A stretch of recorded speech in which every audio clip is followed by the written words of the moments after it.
ನಮಸ್ತೆ ವೀಕ್ಷಕರೇ, ಇವತ್ತು ಮ್ಯಾಂಗೋ ಜಿಂಜರ್ ಚಟ್ನಿ ಮಾಡೋಣ. ಬೇಕಾದ ಸಾಮಗ್ರಿಗಳ ಫೋಟೋ ಹಾಕಿದ್ದೀನಿ ನೋಡಿ. ಈ ಮ್ಯಾಂಗೋ ಜಿಂಜರ್ ಗಿಡ ಈ ಥರ ಇರ್ತದೆ. ಇದರಲ್ಲಿ ಶುಂಠಿ ಥರದ ಗಡ್ಡೆ ಆಗ್ತದೆ. ಮ್ಯಾಂಗೋ ಜಿಂಜರನ್ನು ಕನ್ನಡದಲ್ಲಿ ಮಾಂಗನಾರಿ ಅಥವಾ ಮಾಂಗ ಶುಂಠಿ ಎಂದು ಕರೀತಾರೆ. ಇದು ಮಾವಿನಕಾಯಿಯ ಪರಿಮಳ ಇರ್ತದೆ. ಹುಳಿ ರುಚಿ ಇಲ್ಲ, ಆದರೆ ಚಟ್ನಿ ಏನೇ ಮಾಡಿದರೂ ಮಾವಿನಕಾಯಿ ಪರಿಮಳ ಬರ್ತದೆ. ಮಾವಿನಕಾಯಿ ಫ್ಲೇವರ್ ಕೊಡ್ತದೆ. ಮಾವಿನಕಾಯಿ ಸಿಗದ ಸೀಸನಲ್ಲಿ ನಾವು ಇದನ್ನು ಉಪಯೋಗಿಸ್ಕೊಂಡು ಮಾವಿನಕಾಯಿಯ ಚಿತ್ರಾನ್ನ ಥರ ಮಾವಿನಕಾಯಿ ಚಟ್ನಿ ಎಲ್ಲ ಮಾಡ್ಕೊಳ್ಬಹುದು. ಹುಳಿಗೆ ಮಾತ್ರ ಹುಣಸೆಹಣ್ಣು ಸೇರಿಸ್ಕೊಳ್ಬೇಕು. ಈ ಗಡ್ಡೆಯನ್ನು ಚೆನ್ನಾಗಿ ತೊಳೆದು ಚಿಕ್ಕದಾಗಿ ಕಟ್ ಮಾಡಿ ತೆಗೆದುಕೊಳ್ಬೇಕು.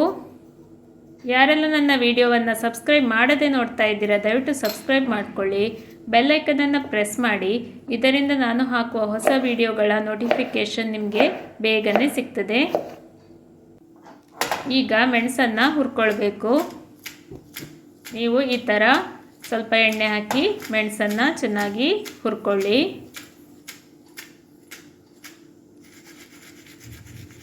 ವಿಡಿಯೋವನ್ನು ಇಷ್ಟ ಆಗಿದ್ದರೆ ಆಗನೇ ಲೈಕ್ ಮಾಡಿ ಮರಿಬೇಡಿ. ನೀವು ಮಾಂಗನಾರಿ ಉಪಯೋಗಿಸಿ ಏನೆಲ್ಲ ರೆಸಿಪಿ ಮಾಡ್ತೀರಾ ಅಂತ ಕಮೆಂಟ್ ಮೂಲಕ ತಿಳಿಸಿ. ಇಲ್ಲಿ ನಾನು ಚಟ್ನಿ ಮಾಡಲು 1 ಕಪ್ನಷ್ಟು ತೆಂಗಿನ ತುರಿಯನ್ನು ತೆಗೆದುಕೊಂಡಿದ್ದೀನಿ. ನೀವು ಎಷ್ಟು ಪ್ರಮಾಣದಲ್ಲಿ ಮಾಡ್ತೀರಾ ಅಷ್ಟು ತೆಂಗಿನಕಾಯಿಯನ್ನು ತೆಗೆದುಕೊಳ್ಳಿ. ಇಲ್ಲಿ ನನ್ನ ಅಮ್ಮ ಚಟ್ನಿ ಮಾಡಿ ತೋರಿಸ್ತಾ ಇದ್ದಾರೆ. ಈಗ ಕತ್ತರಿಸಿದ ಮ್ಯಾಂಗೋ ಜಿಂಜರನ್ನು ಹಾಕ್ಕೊಳ್ತಾ ಇದ್ದಾರೆ. ಮಾಂಗ ಶುಂಠಿ ಅಥವಾ ಮಾಂಗನಾರಿ. ಇನ್ನು ಉಪ್ಪು, ಹುಳಿ ಹಾಕ್ಕೊಳ್ಳೋದು, ತೆಂಗಿನ ತುರಿಯನ್ನು ಹಾಕ್ಕೊಳ್ಳೋದು ಮತ್ತು ಹುರಿದ ಕೆಂಪೆಣಸಿನಕಾಯಿಯನ್ನು ಹಾಕ್ಕೊಳ್ಳೋದು, ಆಮೇಲೆ ರುಬ್ಕೊಳ್ಳುವಂಥದ್ದು.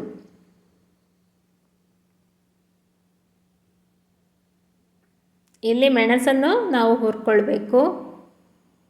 ಬೇರೆ ಐಟಮ್ಗಳನ್ನು ಹಾಗೆಯೇ ಹಾಕ್ಕೊಳ್ಳುವಂಥದ್ದು. ಹುಳಿಗೆ ನಾವು ಹುಣಸೆ ಹಣ್ಣನ್ನು ಸೇರಿಸ್ಕೊಂಡಿದ್ದೀವಿ. ಈ ಮ್ಯಾಂಗೋ ಜಿಂಜರ್ ನಮ್ಮ ಮನೆಯಲ್ಲೇ ಬೆಳೆದಿರೋದು.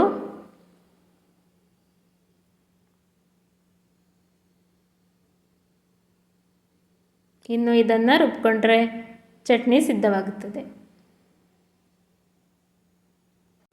ಮೊದಲಿಗೆ ಹಾಗೆ 2 ಸುತ್ತು ತಿರುಗಿಕೊಳ್ಳಿ. ಎಲ್ಲ ಇಂಗ್ರೀಡಿಯೆಂಟ್ಸ್ ಪುಡಿಯಾಗಲಿ ಡ್ರೈ ಆಗಿ ಒಮ್ಮೆ ರುಬ್ಕೊಳ್ಬೇಕು. ಆಮೇಲೆ ಸ್ವಲ್ಪ ಸ್ವಲ್ಪವೇ ನೀರು ಹಾಕಿ ಚಟ್ನಿಯ ಹದಕ್ಕೆ ರುಬ್ಕೊಳ್ಳುವಂಥದ್ದು. ಮೊದಲಿಗೆ ಡ್ರೈ ಆಗಿ ನೀವು ಪುಡಿ ಮಾಡಿಕೊಂಡ್ರೆ ಪರಿಮಳ ಜಾಸ್ತಿ. ವಿಡಿಯೋವನ್ನು ಡೀಟೇಲಾಗಿ ತೋರಿಸಿದ್ದೀನಿ, ಗಮನವಿಟ್ಟು ನೋಡಿ. ಹೇಗೆ ರುಬ್ಬಬೇಕು ಅಂತ ನಿಮಗೆ ಕರೆಕ್ಟಾಗಿ ಗೊತ್ತಾಗ್ತದೆ.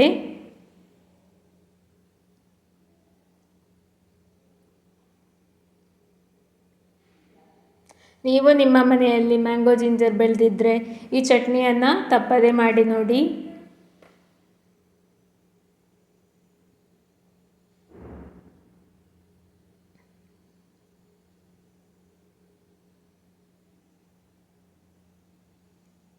ಹಳ್ಳಿ ಕಡೆಯಲ್ಲೆಲ್ಲ ಸಿಗ್ತದೆ.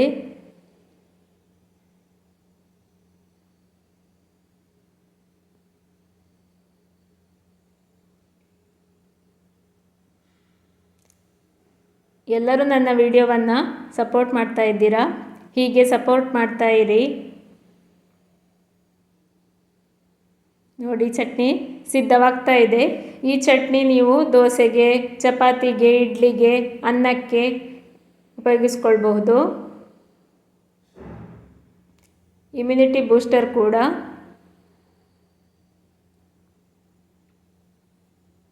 ನಿಮಗೆ ಈ ರೆಸಿಪಿ ಇಷ್ಟವಾಗಿದೆ ಎಂದು ಭಾವಿಸ್ತೇನೆ.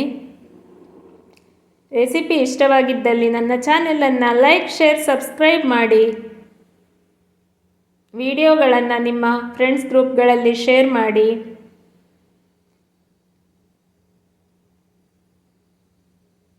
ಈ ಚಟ್ನಿಯನ್ನು ರುಬ್ಬುವಾಗ ಸ್ವಲ್ಪ ಪೇಷನ್ಸಿಂದ ನಿಧಾನವಾಗಿ ನೋಡಿಕೊಂಡು ರುಬ್ಕೊಳ್ಳುವಂಥದ್ದು.